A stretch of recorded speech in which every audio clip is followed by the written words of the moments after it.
Hello, my Slytherin girlies and general savagery practitioners.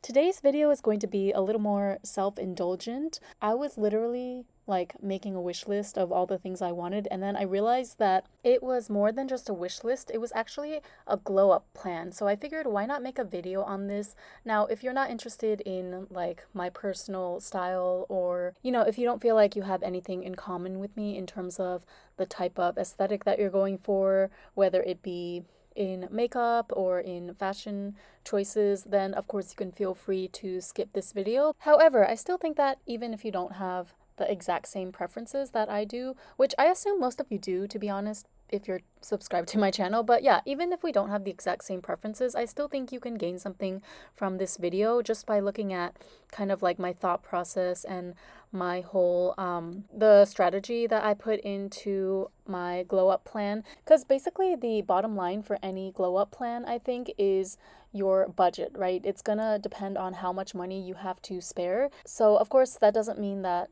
you can glow up on any budget. Like, for example, if you're a girl that doesn't normally wear makeup, but you want to start wearing makeup on a more regular basis and you want to start putting more effort into your appearance at the baseline level, of course, you can start out with Daiso makeup, for example. Or you might be at more of an intermediate level when it comes to the disposable income you have to spend on beauty enhancements and clothes and things like that. So you might be able to afford some of the better quality drugstore items. And then, of course, you have people that are all the way at the other end of the spectrum, just being able to afford all the luxury items that their heart desires. And at that point, the world is your oyster. It just becomes a matter of picking and choosing the best of the best, right? So I would wager to say that most of us fall somewhere in the middle in terms of our spending ability on our glow up. Like, we can afford a few big ticket items, a few luxury purchases, but probably not every single item on our wish list. Of course, you can manifest the funds, you can manifest whatever you want.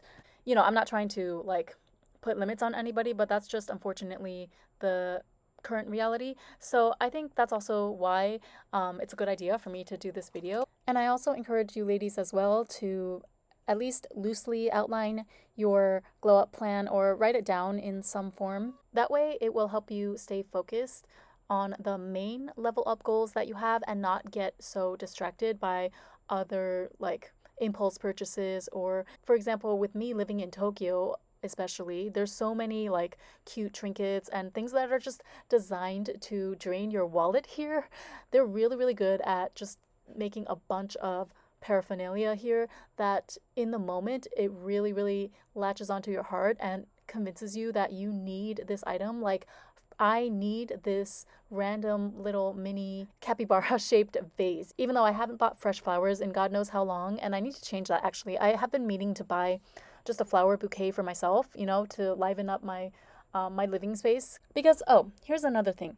You get to determine what is quote unquote worth spending your money on and what is not, right? So flowers, to some people, that might seem like a waste of money because they're just gonna die anyway. But to me, I do enjoy flowers and I do feel a boost in my mood. I feel like it adds value to my day in that way when I just have nice fresh flowers in my living space. However, the problem here is that I don't have flowers written down here anywhere in my actual glow up plan for 2025. Do you see what I mean? So it's not to say that I can't ever, indulge myself or buy trinkets. To be honest, for me, since I'm a content creator, anything I buy, even if it's just some sort of useless little toy from a gachapon machine, I can still use that for content. So that's a convenient excuse that I guess my little content creation gig gives me. But the point is that we want to stay focused on our main glow up goals, right? Because the more sidetracked that we get, the more items that we put our money towards that may have seemed cute or whatever in the moment, once that dopamine rush is done, we'll realize that the item actually doesn't really contribute anything to our overall plans, and it's only further delaying our glow up process, right? Because we're allocating funds, even if it's just 100 yen, 300 yen here and there, but we're allocating funds to things that were never part of the plan in the first place. Yeah, it's just going to take longer then to earn back the money, save up the money for the actual procedures and items that we want. So With that being said, here are the three main categories that I'm going to be focusing on for my glow up plan for 2025, year of the snake, which is my year. So, shout out to all my snake babies out there. This is our year. Let's make it count. Number one is wardrobe. I originally titled this fashion and style, but I realized that actually my style is already pretty solidified. Like my sense of personal style, I have a very strong sense of what I like and what I don't like. I also have a pretty sharp eye about what tends to look good on my body, so I'm not as susceptible to passing fleeting trends, which is a good thing. Even as I'm discovering new trends or whatever that I want to incorporate into my style, my basic style has pretty much stayed the same since high school, to be honest with you. So, yeah, the only thing that I would need to really focus on here is an upgrade of my wardrobe, which, of course, I'll get into the details of everything later. But continuing with the categories, number two is beauty enhancements. Anything that is non invasive, basically, like makeover type stuff. So, hairstyles, haircuts, makeup, which includes actual makeup that you put on your face, obviously, lipstick, blush, stuff like that, but also maybe contact lenses, like switching up the style of contact lenses or the way that I do certain details in my tear bag makeup, for example. All of those little details can make a big difference if you make small tweaks.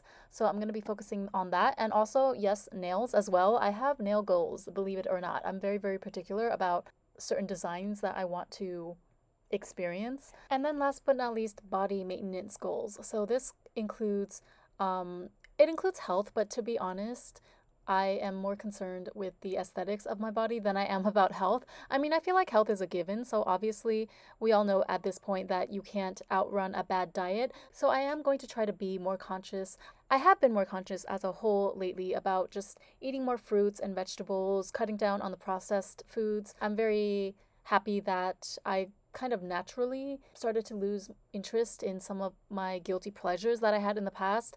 These days, I just naturally don't crave junk food as much as I used to. I would much prefer something simple and fresh. So, yeah, diet, exercise, and then also procedures such as body slimming massages or something more intense if I feel like I need it, like HIFU treatment for the face, facelift maybe even, but we'll talk about that later. So for the first category, wardrobe, I've already made some progress. I'm excited to report. I made two purchases from brands that I have been having my eye on for a while now, and this is the first time that I actually bit the bullet and ended up purchasing my first item from each brand. So the first brand is Desigual. I was waiting for this kind of like tight bodycon-esque newspaper print flower dress to go on sale. I actually got it for way less than the price you see quoted on the screenshot there. It was around 10,000 yen when I purchased it because I had a bunch of other extra coupons and stuff and there was a time sale. I love it so much. This reminds me of Carrie Bradshaw's newspaper dress that she was wearing in that episode where is it the one that where he gets married to Natasha? She was basically saying that Natasha is a plain girl and that she's like a wild girl. She's a wild horse that runs free, and that's why Big didn't choose her to marry. But anyway, the dress was iconic though, the newspaper dress. So I've always, I mean, that was a fashion moment, right? Back in the day. I feel like everybody knows the Carrie Bradshaw newspaper dress. So I feel like this is my nice little demure version of it.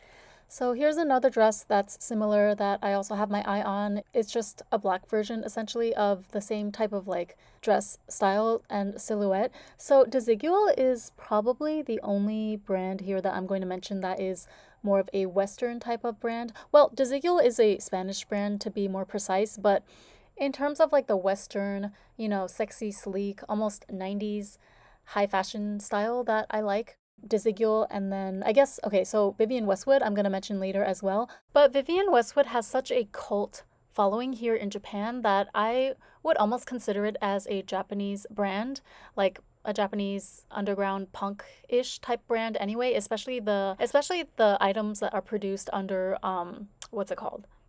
Incontro is the company that produces a lot of the Japan specific designs that are like only limited to being sold in Vivienne Westwood shops in Japan. So I say all that to explain why I titled this video my Tokyo style glow up in particular, because basically aside from Desigual, every other clothing brand that I'm looking into, every makeup style, every beauty procedure, it's all informed by trends and beauty standards and whatnot from this part of the world. Okay, so from Japan, or I guess East Asia as a whole, if you want to be more broad. But that's what I love so much about, my unique experience and my life, what I have to contribute to this platform. This is what will differentiate my content every single time, even if I'm doing a more mainstream or popular topic, such as glowing up.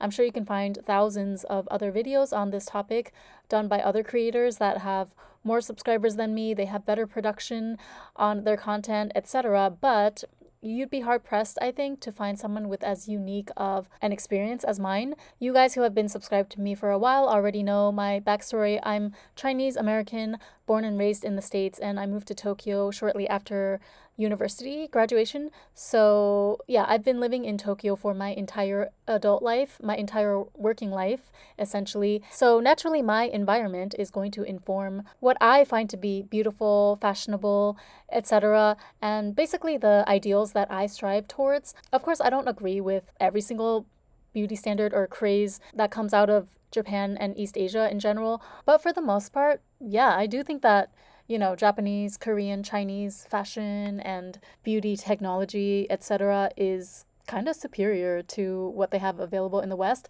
Now, I'm not saying this to offend anybody, of course, but I think it also makes sense that, like me being of East Asian descent myself, of course, the options that I have available to me here in Tokyo just suit my Asian features better by design, right? Because they're designed for Asian people. So, yeah, Tokyo style in particular, whether it's clothing or accessories, the way that people accessorize here, the way that they pay attention to the smallest details in nail design, hairstyles, even the cut of the clothing here, the way they sew things together and the way they create everything to be layered just so on top of each other. How do I even describe it? They're just able to mix sexy, cute, and classy all together and wrap it up in a perfect bow. It's something that's very unique to Japanese brands that I don't quite see Western brands being able to pull it off as well. Even the really big designer brands that are popular all over the world, like Chanel, Miu Miu, those kinds of girly brands, they can never truly hold a candle to some of the more niche brands here that are geared towards gyaru or just super girly styles, like super feminine, frilly type of styles. All the different little subcultures. Like I used to have a gothic Lolita phase as well back when I was a teenager. I still have a few goth Loli dresses in my wardrobe that I haven't worn in several years, but yeah, I keep on to them just in case I want to do a photo shoot one day. So, okay, back to Desigual. I do have one more dress here highlighted from them. The color is not my first choice, but it's okay. I actually don't have anything orange in my wardrobe right now, so it might be good to add some variety. But yeah, I definitely want some sort of like linen, kind of free flowing, but still with some structure type of summer dress like this one. I just want something that I can throw in my bag at a moment's notice if I'm gonna go steal away on a tropical vacation somewhere like Thailand, maybe. Okay, so I binge watched the season 3 of The White Lotus last night, and I'm obsessed with this one sundress that one of the characters, Piper Ratliff, has on. I actually looked for it online. It's sold out. So, yeah, I'm not going to be able to get this exact dress. Also, it's slightly out of my budget. But the Desigual dress, I don't know. I'm on the fence about it. I like all my clothes to be quite structured and to at least accentuate my figure somewhat, even if it's like a more casual, free-flowing type of summer dress. I still definitely want my figure to show through because I work hard to maintain it. And yeah, I like the eyelet detail in the skirt part of this dress here. I prefer a fabric with eyelet detailing in it, although color-wise I would prefer white. So I don't know. It depends on if this dress were to drop down to maybe 7,000 yen, I might just bite and pick it up. I just found a lot of the outfits and just the whole beachy summer vacation-y vibe of the wardrobe to be so refreshing, and it's so different from what I usually go for.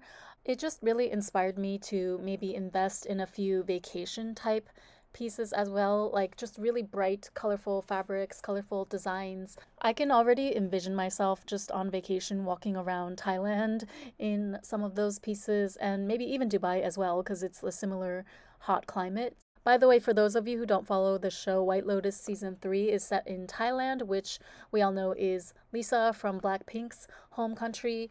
So it was really exciting to see Lisa's acting debut as well. She is really good, actually. Everyone says, like, even the veteran actors, they say that her acting is very natural, and it seems that she actually did quite a bit of serious preparation for this role. She went to an acting coach and everything, so good for Lisa. We are rooting for you, girl. But yeah, anyway, that's kind of a little side quest, we can call it, for building a capsule wardrobe of sorts of my vacation wear, which is going to be slightly different from my regular fashion style. So back to Desigual, the last couple things that I bookmarked from them are some of these blazers. So I really want to get one or two oversized blazers coming down to maybe like my mid-thigh length. I want to be able to wear micro mini skirts out in public without fear of, my entire ass hanging out when I go down to sit or something. But yeah, micro mini skirts are also another thing that is on my radar for this spring, especially when I get my body to its ideal, like, peak state. You best believe I'm going to be exposing all types of leg and midriff and bare shoulders and whatnot. But, again, we want to add some balance to it. We want to be modest, well, in public at least. So I feel like an oversized blazer would be just the perfect staple piece to help me walk that thin line between demure and Instagram thought. I mean, nothing new here. You guys already know what my spiel is when it comes to fashion. Now, the only problem here is that you can see the Desigual price tag is quite steep even after the steep discount. Their blazers usually retail for upwards of 30,000, 40,000 yen. So realistically speaking, I'm probably not going to have room in my budget anytime soon to purchase a Desigual jacket, especially after already splurging on that dress. That newspaper print dress, the Carrie Bradshaw one, was truly like my number one wish list item when it comes to Desigual. So I'm okay, like my cravings for this brand have been satisfied. But of course, that doesn't mean that I can't still take inspiration from their designs. So, what do you think I did? I went on Shein and I found a similar black blazer. Actually, I found one that even better encapsulates my style and what I was looking for. This one you can see is actually closer to the length that I was looking for. Like, I don't need to wear pants underneath. I can just wear a mini skirt or shorts. And it has, like, the asymmetric cinched waist detail, which I love. And boom, it's literally 10% of the price of the Desigual jacket that I had my eyes on. So listen, Shein is always going to be there to come in clutch whenever I need it to help me out in the budget department. Yeah, I'm still going to be an avid shopper of Shein, but the only thing that I would like to be conscious of maybe changing moving forward is that right now I would say 80% of my wardrobe is made up of Shein and 20% is more high-end designer pieces or investment pieces. I would like to bring that ratio to about 50-50.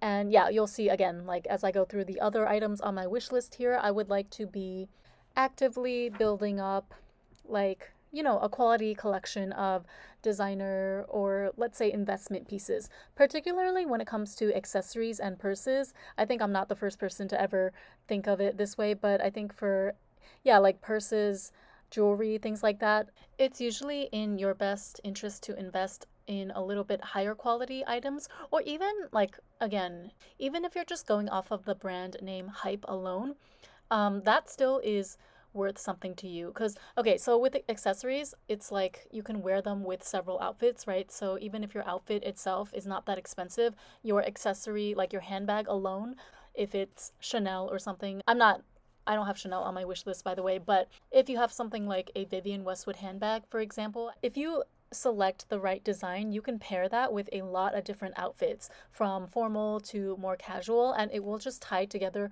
your look. And even if the item itself is not so high quality in terms of, like, the material or the leather is not necessarily worth so much, but the fact that it's Vivienne Westwood and maybe it's more of a rare design or a popular design that everyone was interested in when it first came out, if push comes to shove later, or even if you just get sick of it later, you're going to be able to at least have the option to resell it if it's a designer item, and you'll be able to recoup some of the initial cost. As opposed to if you just buy some cheap, like 1500 yen fast fashion bag, like those Uniqlo banana shaped, I don't know, the crescent moon shaped bags that went viral last year. Those don't have any resale value whatsoever, right? Once you're done with that bag, nobody's going to want to buy a used 1500 yen Uniqlo bag off of you. If anything, they would just go buy a new one for themselves. Now, obviously, you could argue that, you could say that, well, since it's so cheap in the first place, it's kind of negligible, or it's worth it to just, if you want to participate in the trend, it's worth it to just pay that money. And even if you are not able to recoup it back, the cost was so insignificant in the first place that, like, I can afford to lose 3,000 yen on a fast fashion bag, right? But I don't know. Personally, I think that, again, I'm trying to glow up my style overall, like step by step, slowly throughout this year. So if I had the choice, if I had the added flexibility of funds, my first choice is always to invest in at least somewhat of a quality handbag. It doesn't have to be YSL or Louis Vuitton necessarily, but some sort of, like, for lack of a better term, if the accessory has some sort of clout, right? Whether it's a popular brand at the time or the design is unique, I would rather invest a little bit more money in that and know that I'll at least be able to get some returns on it if I decide to clear it out of my wardrobe later, than something from H&M or even like bags from Shein, which I have purchased myself in the past. I myself have also purchased several just cheap little bags to accessorize with certain individual outfits from Shein in the past. So I'm not saying that either way is wrong or right, but I'm just saying that I want to have more of an investment mindset when it comes to all of my purchases moving forward, no matter how big or small they may be. Do you know what I mean? So, like, even when it comes down to, again, new makeup products or tools or trends that I try out, I want to approach it from the standpoint of, okay, is this going to significantly enhance my beauty? Is it going to enhance my style, or, you know, the way that I'm perceived in the world? Is it going to elevate my status? So the point I'm trying to get at is I want to reduce the amount of mindless consumption or trying out the new trendy viral thing for the sake of chasing trends. I'm trying to do away with that behavior and move more into, like, strategy. Everything that I invest into, so in this case we're talking about investing money into my actual physical wish list items, whether it's like a $4,000 Louis Vuitton handbag from the new Takashi Murakami collection with the sakura designs, which I'm totally in love with, but yeah, Louis Vuitton is a little steep for me right now. But hypothetically speaking, right, whether it's like a handbag from that collection or whether it's a smaller niche brand that is very affordable, but the design is so unique and original that, like, me wearing the design would also elevate my fashion credibility or elevate my it girl status, so to speak. I want to be strategic and intentional in all of the things I decide to put my money and time towards from now on, because at the crux of it, isn't that what a glow up is? It's all about your, like, step-by-step strategy to get closer and closer to the ideal vision of you that you have in your head. In order to do that, we need to cut down on as much noise and distraction as possible. Okay, so back to my actual wish list. Stay focused, Ren. Speaking of statement handbags, statement pieces, I am super excited to report that I just placed in the order for this beautiful baby girl that you see right here. It is from one of those niche Japanese brands that I have been eyeing for a while now. It's called Eat Me. And this bag is a prime example of what I was just saying before about how sometimes the design is so fire, the design is so unique and cute and one of a kind that alone makes this item valuable to me, even though it's not necessarily a huge designer brand. In fact, I think this is made in China even, which there's nothing wrong with because, you know, Chinese brands are killing it these days, but the point is that it's not Chanel or anything, and yet this is, like, hands down the best handbag, the one that suits my style and my needs the most out of all the handbags that I could find out in these Japanese shopping interweb streets, okay? I really wanted something girly, like daytime vibes, so preferably in a light color. For this particular bag, they had 3 colorways available: black, white, and beige. So I actually got the white one because I feel like it would go better with a lot of the outfits that I have in mind. I love the fact that it's white leather, well, faux leather, but, you know, white leather is kind of rare to see. I love the silver hardware. You guys know that I'm always going to be a silver girly. I prefer silver to gold. I can do rose gold sometimes, but yeah, silver is always my first choice. I love that the shape is so structured, so I can wear it with a variety of different outfits. I can wear it with something more formal or something more casual because they also have the frill detail there on the flap to soften it up. So it's just very, very like versatile. Originally, I was actually zoning in more on this Desigual bag right here. It's also white, similar shape, and it has the pretty flower pattern. So yeah, originally I was on the fence on whether or not I wanted to get this one. But if you look at the black version, I noticed that, I don't know, the shape of this bag is a little bit lumpy for my liking. So I do prefer the more structured, like classic rectangular shape of the Eat Me bag. And yeah, I think this one overall is just the perfect choice for me because it speaks more to my classic fashion sense or style. And like I mentioned, it's a much more versatile design. I can match this with a casual outfit or a super dressed up outfit, like going on a fancy restaurant date. Whereas the Desigual bag, I feel like I could only wear it with casual outfits or daytime outfits. As a matter of fact, let me show you something really crazy. So tell me why this little bag from a niche Japanese girly brand is actually cuter than the Chanel bag upon which the design was probably based or drew inspiration from. Am I right? Like, I think the Eat Me bag is low-key, high-key, much cuter than the Chanel bag. See, this is what I'm talking about, that Japanese brands, like oftentimes they will base their designs on obviously the trending, whatever is trending at the moment. And those trends are usually set by the larger luxury fashion houses of the world, such as Chanel or Miu Miu, Prada, etc. But the Japanese brands always manage to add this really just unique, quirky little twist to it that makes it so charming that it really does make the design their own. So like the bag on the left from Eat Me, it doesn't end up looking like it's just trying to copy or replicate the designer Chanel bag, It has its own flair to it that I personally like better than the Chanel bag. Although to be honest, okay, if someone were to give me the bag on the right, I would not say no. However, I do want to just mention very briefly, and I won't get into this in detail, but it still freaks me out to this day, the fact that Chanel has history with NAZIs. That Coco Chanel was an informant or something. I don't know the details, but yeah, she was like on the NAZI side back during the war. I feel like that is some bad juju that I don't really care how many generations or how many decades we're removed from that by now. With energy that dark, like NAZI affiliation, I don't trust it at all. I don't care how much the management has changed and Coco Chanel herself has long since passed away.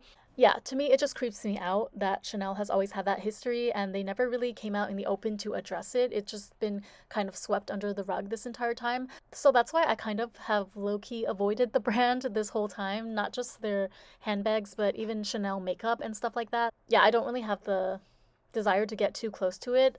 Never say never. I'm not going to say that, I'll never buy anything from Chanel. You never know what the future may hold. But as of now, I'm still not, like, I don't see the hype. I'm very happy with my inspired Eat Me bag at a much more affordable price on the left here. Oh, and I also think it's a good call for me to spend my own money on a white handbag. So basically like a rarer color, because I am also in the market for a more luxury, classic black handbag, which would be even more versatile and able to match with even more outfits. But I want to splurge a little bit more on the black handbag. So for big ticket items like that, I feel like I can save it for, like a potential man in my life to buy it for me. That's a little tip for you girls that are dating or whatever. You have sponsors, whatever your situation is. I think it's an excellent strategy to spend on whatever your budget can afford to help you in your glow up, but then leave room for a man, a generous provider to come in and provide you with the bigger ticket items, such as real designer bags, vacations, Michelin restaurant meals, because why spend yours when you can spend his? Okay, so the next item that I'm looking at from Eat Me is this little cute knit sweatshirt dress here. I just imagine myself wearing something like this on my next flight to Dubai. You know, I'm always like planning my next vacation to Dubai in the back of my head when it comes to compiling this list and this whole plan for myself. So go figure. But yeah, I kind of like the idea of still casual. It's still a sweatshirt, but it's a little bit more elevated. It's a little more bougie. So basically, I want to curate one or two, not too many, like we're not going to make it our whole personality or anything, but one or two nice athleisure outfits would be nice to have on hand in my closet. And I think I know what this is a reaction to, or a correction to be more precise. So, okay, I think it's because maybe like 2 to 3 years ago, and maybe some of you can relate to this, I was consuming a lot of that kind of superficial femininity type of content where the girlies were always emphasizing that, oh, you need to wear a dress and heels at all times, right? Like you need to wear a formal cocktail dress, essentially, even if you're taking a flight. You can't wear pants, or like definitely don't wear sweats, because yeah, anything less than a cocktail dress and Manolo Blahnik heels or red bottoms will be perceived as not feminine. But now I realize that a lot of those ladies, not all of them, but most of them didn't really know what they were talking about at the end of the day. They were speaking to a very performative, like superficial level of femininity, which we know now as a collective, it's much deeper than that. And it's something that we're born, it's something that is innate within us. If you're born a feminine energy being, then you don't have to try anything. You don't have to make yourself look a certain way to be feminine.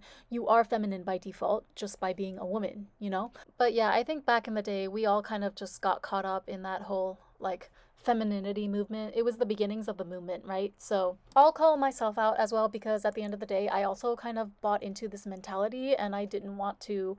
I mean, I already was not a fan of like pants or jeans, restrictive feeling clothing basically, but yeah, I kind of bought into that whole Kool-Aid about how you should always wear like a really nice girly frilly outfit, because God forbid if I wear sweatpants, I'm not going to be seen as feminine anymore. That was kind of like the idea that was pervasive at the time.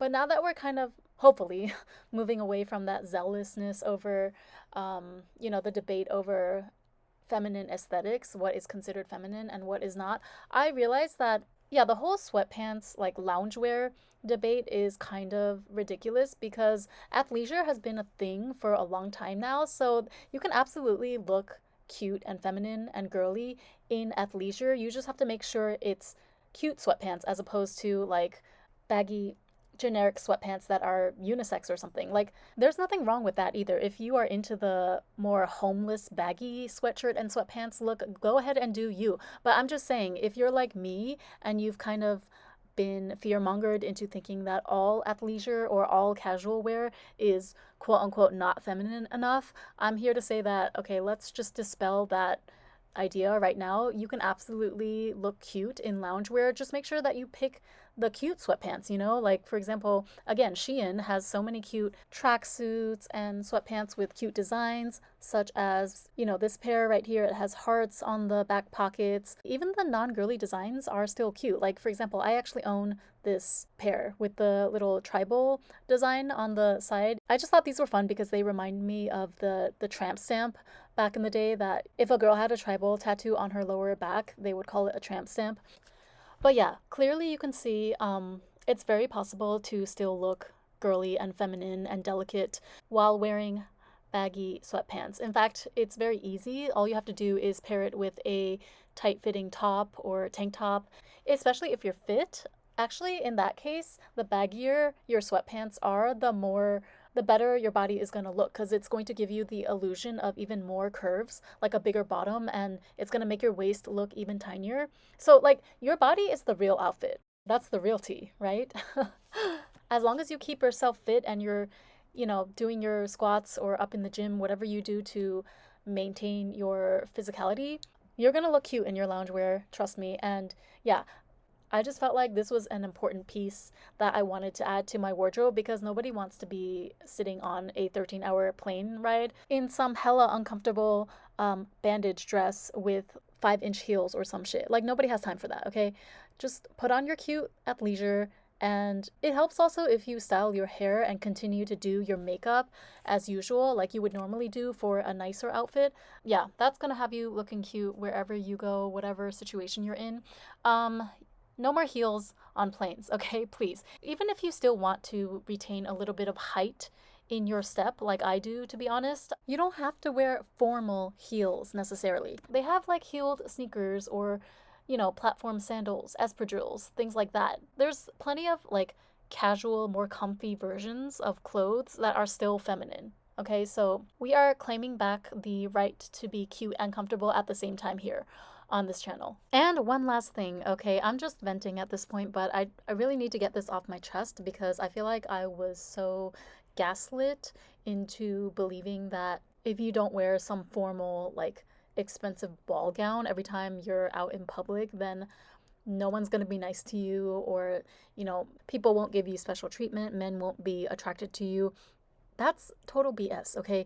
As long as the outfit itself is like clean and styled in some way, as long as there's some sort of cohesion to your entire look, you can totally go out there in comfy casual clothes. In fact, I think it actually signals that you are more youthful, like you look younger when you wear athleisure type clothes, because that is kind of the trend of the younger generation. So, like, I don't know, I guess there is something to be said about, okay, maybe if you're going for like some 60-year-old or 80-year-old sugar daddy, yeah, maybe because of his generation, you would catch his attention more if you're wearing like a classic dress and heels combo. But I don't know about you, but I'm good on the 60-year-old bald dudes at this point, okay? Like, truth be told, I don't really want to deal with that. The guy I'm dating right now is older than me, but only by 4 years. So, yeah, trust me, the cute casual wear definitely registers positively in his brain, as it does with most of the guys that you ladies are dealing with, I presume. Like, I don't think anyone's actually taking Shira 7's advice to only deal with men 25 plus years older seriously in 2025. If they are, it's probably just a very small subset of women, and they're probably not watching my channel. So anyway, how did we get on this topic? Let's get back to my wardrobe glow up goals for 2025. Okay, so I also, like, aside from the case that I wanted to make for athleisure, in those special situations where you really just want to prioritize comfort, okay? So, namely when you're traveling, like, especially if I'm going to be on a plane, no, I don't want to be in necessarily like the most structured high fashion outfit. Maybe sometimes I'll be in the mood, but yeah, why would we do that though if we have perfectly cute, comfortable options on the screen right here available to us? That's only a click away on any of the numerous discount shopping apps that we have available to us this day and age. Um, as far as my everyday style though, like what I prefer to wear when I'm going out on dates and events and whatnot, again, it's kind of the same old with me. I'm sorry to sound like a broken record, but I really do just enjoy anything that is really tight and fitted. Even if it's not skin tight, I want there to be some sort of structure. I want there to be like an hourglass silhouette to the cut of the garment. So I've pinpointed a couple of brands here that I feel like really nail down the type of slim hourglass silhouette that I want to have accentuated in all of my outfits. So the first one here is Jenny. You can see it's just a really classic like A-line dress. It's really long, so I can wear it in casual and formal situations. I like anything with a square collar, so I think my favorite neckline is a square neckline where it kind of goes straight across the chest or my boobs, essentially. I feel like that's the most flattering on an hourglass body shape because it kind of like, how to explain this, the straight line at the top of your chest, it accentuates how large your chest is, like in proportion to your waist. So yeah, you can see that this dress, it goes in very sharply at the waist and then it flares out in a really nice A-line. So yeah, I love the simple, clean, elegant look of this dress. I love the chartreuse green color. I don't think I have any clothing that is quite this color in my wardrobe. This whole combo here that they have on the model with the black shirt underneath, it just gives grown up buttercup from the Powerpuff Girls to me. Now, again, the pain point is obviously the price. So I've been eyeing this dress for a while now. It doesn't seem to ever go, like, it doesn't seem like this brand plans to discount this more than 10% or maybe 15% if I'm lucky. So yeah, 20,000 yen is pretty steep for something like this.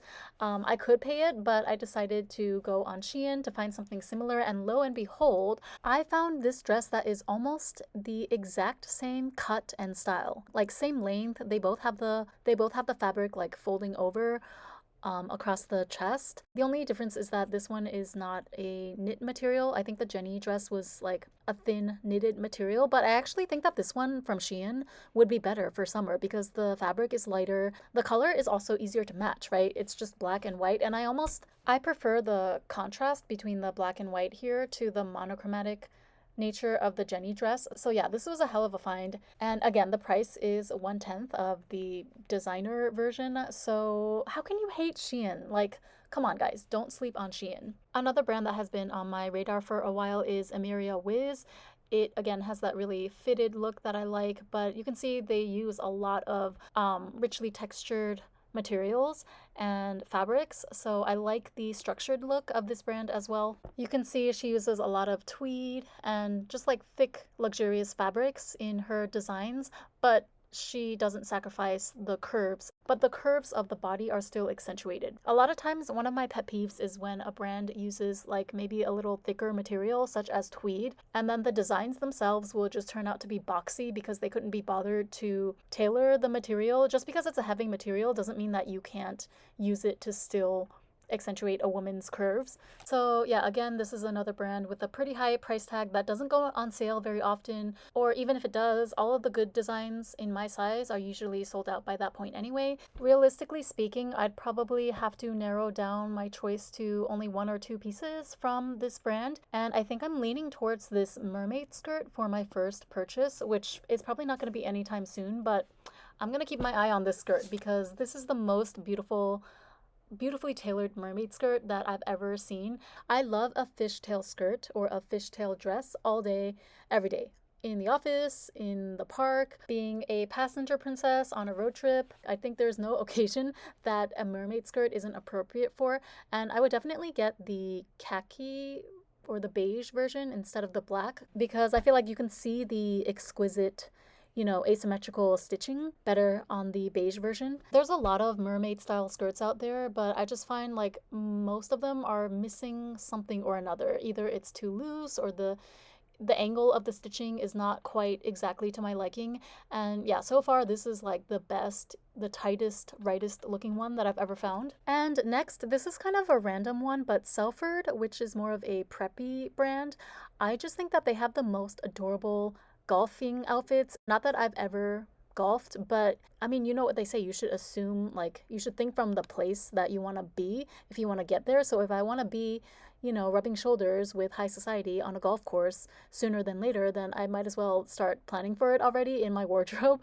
No, but this pink golfing dress is super cute. I love the puff sleeve detail, and I love how it's like covered up. It's a little more of a conservative silhouette, but you can still see, the womanly curves peeking through. And of course, the pleated skirt really brings together the whole preppy vibe. Here's another golfing outfit in yellow that could be interesting because I don't have much yellow in my wardrobe, but this one is separates, right? It's just a polo shirt and a skirt, so I think I prefer the pink outfit better if I could choose between the two. Look at me over here acting as if I'm really going to buy a whole ass golfing outfit for my first golfing excursion. I mean, never say never. Crazier things that I never thought in a million years would happen have already happened to me this year, so we're only in April. Who knows what the rest of 2025 will bring? I'm open to anything. Selford also has like normal clothes, regular clothes. I particularly really love this long sleeved dress. I love the muted pink color, so feminine and girly. I love the slightly different shade of piping along the cuffs and the hem of the dress. This is like Jackie O. This is giving me First Lady vibes. This would be my White House outfit if I ever were to find myself in a position to be invited to go to the White House. But now I'm just realizing it says that this dress is sold out already in both colorways.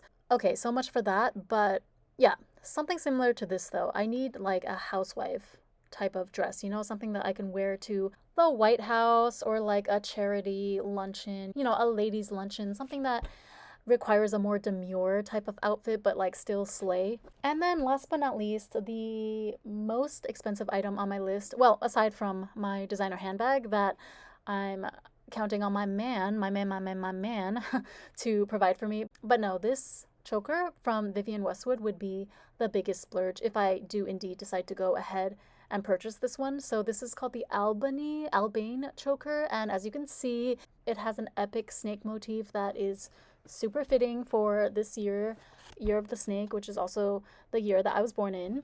So at the time of making this video, everything is still kind of up in the air with regards to my next employment situation. I've been interviewing here and there for new jobs, and yeah, I don't want to say too much because, again, I haven't gotten the final word yet, but it's like 95%. I'm 95% sure what direction it's going to go in. So it's going in a good direction. Knock on wood, but your girl is thankfully not going to be unemployed for too much longer, it seems. Okay, there's basically two positions that I'm debating over. I'm expecting to hear back like the final offer, I guess, from both of them tomorrow. So depending on which one I go with or when I'm able to finalize my next employment situation, I might have to go ahead and splurge on this choker as my celebration gift to myself for getting a new job. But let's not get ahead of ourselves. So I think this is the perfect place to end part one of my glow up plan. We've gone through basically my major wishes, my aspirations for my wardrobe. Let me know if you want to share any of your specific wardrobe goals for this year, or if you felt inspired by anything I showed you here today. Thank you so much for joining me, and I'll catch up with you soon in part two, where I talk about beauty enhancements. So hair, makeup, nails, all that good stuff will be coming soon. Bye for now.